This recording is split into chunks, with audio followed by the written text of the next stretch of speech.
আজকে আমরা প্রথম চ্যাপ্টারটা শুরু করব।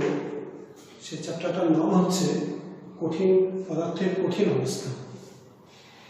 এই চ্যাপ্টারে এইচএসএ বেশ ভালো ভালো কোশ্চেন আছে। এই কোশ্চেনগুলো নিয়ে পরে আলোচনা করব। তার আগে বলি কঠিন অবস্থাটা কি। পদার্থের তিনটি অবস্থা আমরা জানি সাধারণত। ফার্স্ট হচ্ছে কঠিন, তারপর হচ্ছে তরল, শেষে হচ্ছে গ্যাসীয়। এই যে কঠিন অবস্থা, সেই কঠিন অবস্থাটা কেমন হয়? কোনো পদার্থে যদি মনে করা যায় এই একটা পদার্থের পরমাণু বা অণু আরেকটা পদার্থের পরমাণুর সঙ্গে তাদের যদি ডিস্টেন্সটা অর্থাৎ তাদের যদি দূরত্বটা খুব কম হয় এবং সেই ক্ষেত্রে তারা যদি আঁটোসাঁটোভাবে বসে থাকে, তখন তাদেরকে আমরা কঠিন অবস্থা বলি। এই কঠিন অবস্থা দুই রকমের হয়। একটা হচ্ছে কেলাসাকার, আর একটা হচ্ছে অনিয়তাকার। কেলাসাকার যেটা, সেটাকে আমরা ইংরেজিতে বলি ক্রিস্টাল। সেই কেলাসাকার পদার্থটা কেমন? তাদের একটা নির্দিষ্ট গলনাঙ্ক হবে, তারা অসংনম্য হবে, মানে চাপ দিলে তারা ছোট হবে না, তাদের মধ্যে অসমসারক ধর্ম থাকবে, তাদের নির্দিষ্ট গলনাঙ্ক থাকবে। এই ধর্মগুলো যদি কোনো পদার্থের মধ্যে থাকে এবং তাদের যে একটা একটা ইউনিট একক যেগুলো, তারা ডান দিকে বাঁদিকে সামনে পেছনে ওপরে নিচে বিস্তৃত অবস্থায় থাকবে, তখনই তাদেরকে আমরা কেলাস বলি। পরবর্তীকালে এটা নিয়ে আলোচনা হবে, সেটা পরে আমি দেখছি যে পদার্থের কঠিন অবস্থা এর মধ্যে যে ধর্মটা সব থেকে ইম্পর্টেন্ট, সেটা হচ্ছে পদার্থের কঠিন অবস্থার মধ্যে যে ধর্মটা আমি বিশেষ করে উল্লেখ করবো সেটা হচ্ছে অসমসারক।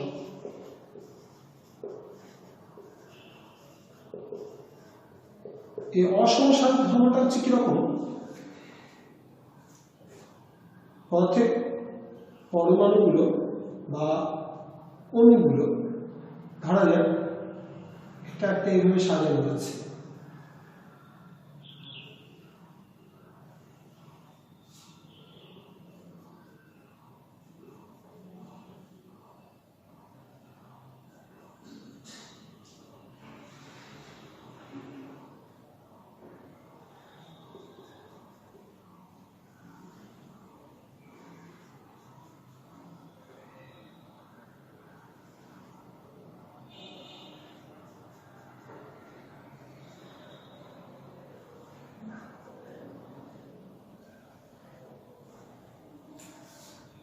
তাহলে আমরা কি দেখতে পাচ্ছি?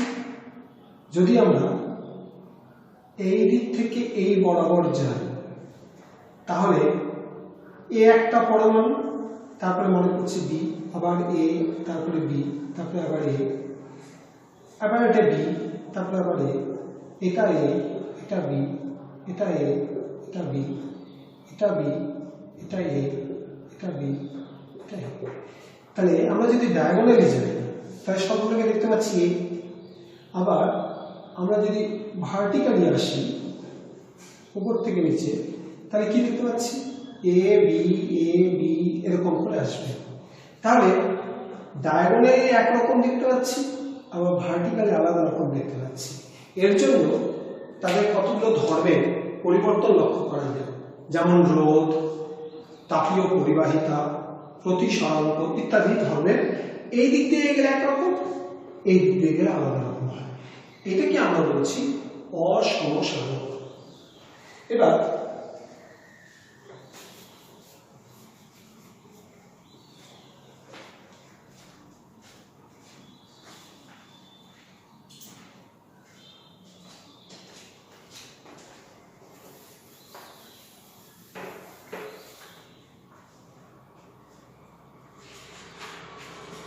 অনিয়তাকার পদার্থ সাধারণত যেগুলো অনিয়তাকার,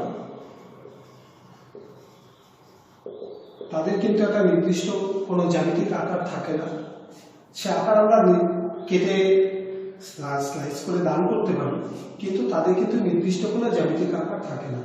তারা সংনম্য হয়, তার মানে চাপ দিলে তারা আয়তনে ছোট হয়ে যেতে পারে, এবং তাদের মধ্যে সমসারক ধর্ম থাকে। অর্থাৎ এই ধর্মটা হচ্ছে যেদিকেই যায় না কেন তাদের ধর্মের কিন্তু কোনো অমিল লক্ষ্য করা যাবে না, তারা সবই একই রকম, ডায়াগোনালি যায় আর ভার্টিক্যালি যায়, তাহলে সবসময় একই রকম ধর্ম দেখতে পাওয়া যাবে। এটা হচ্ছে অনিয়ত আকারের বৈশিষ্ট্য। এবার কত রকমের কেলাস দেখতে পাওয়া যায় সে সম্পর্কে আমরা একটু দেখব। কেলাসাকার পদার্থগুলোকে আমরা 4টে ক্যাটাগরিতে ভাগ করতে পারি। 4টে ক্যাটাগরিতে কি কি? কেলাসাকার পদার্থকে আমরা 4টা ক্যাটাগরিতে ভাগ করতে পারি।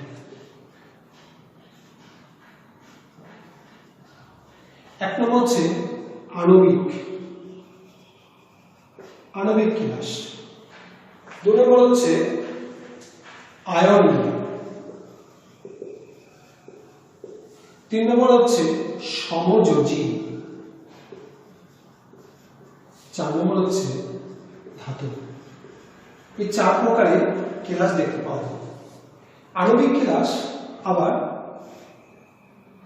3 রকমের।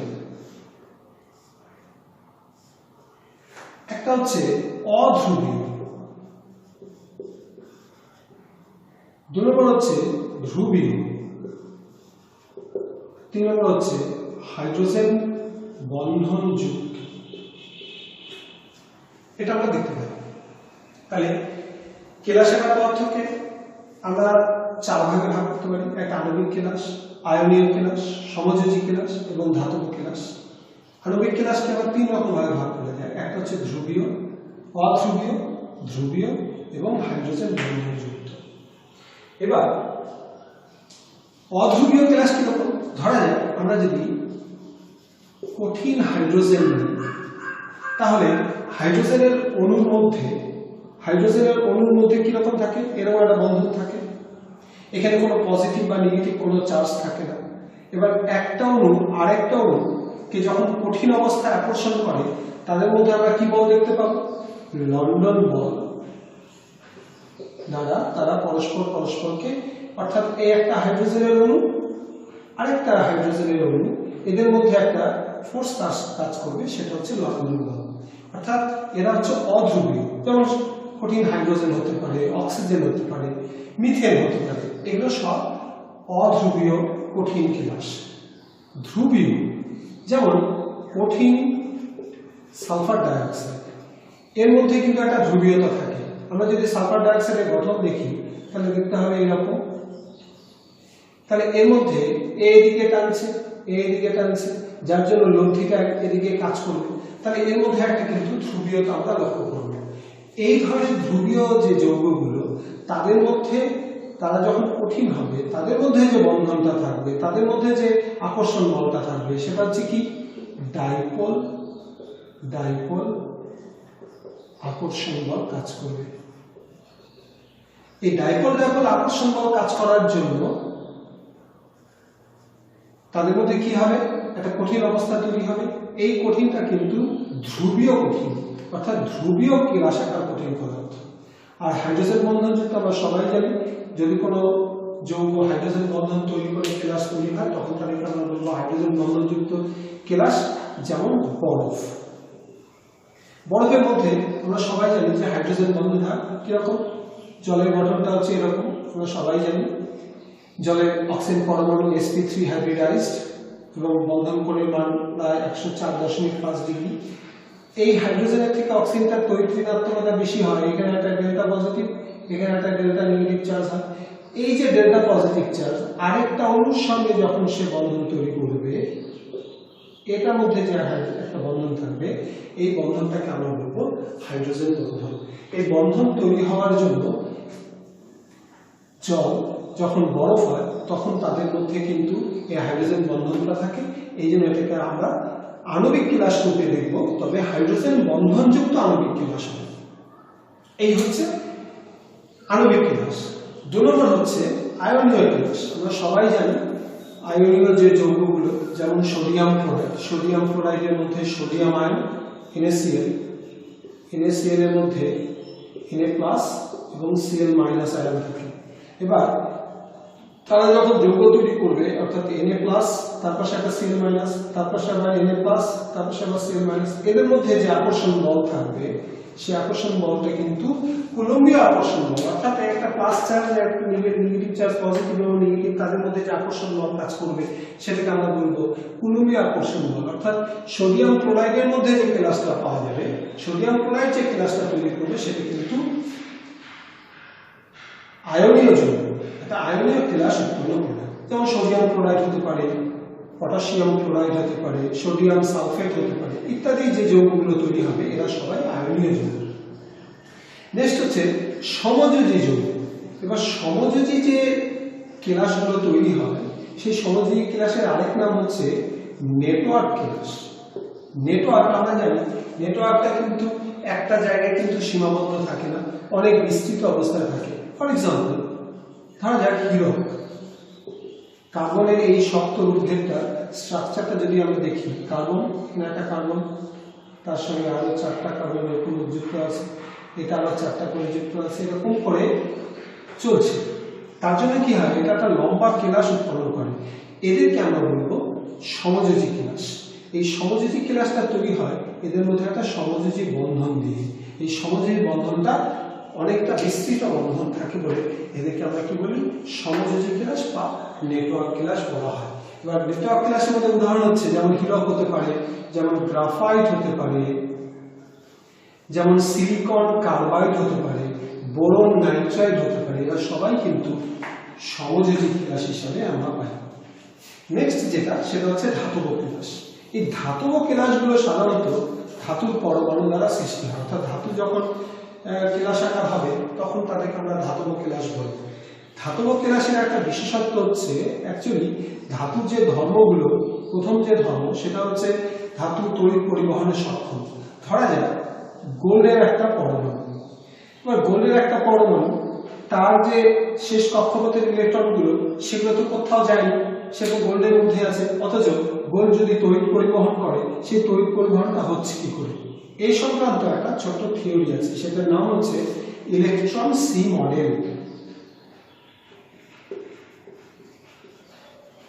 Electron sea model, electron sea model অনুসারে আমরা কি দেখতে পাই যে ধরা যায় একটা জায়গায় কিছু ধাতুর পরমাণু আছে, সেই ধাতুর পরমাণুগুলো একটা ধাতব কেলাস তৈরি করেছে। সেই কেলাসটা যখন তৈরি হবে সে প্রত্যেকটা ধাতুর পরমাণুর শেষ কক্ষপথের যে ইলেকট্রন, প্রত্যেকটা ধাতব পরমাণুর শেষ কক্ষপথের ইলেকট্রন দিয়ে একটা সেই ইলেকট্রনগুলো সবাই ছেড়ে দেবে, ছেড়ে দিয়ে একটা জায়গায় সেটা জমা হবে।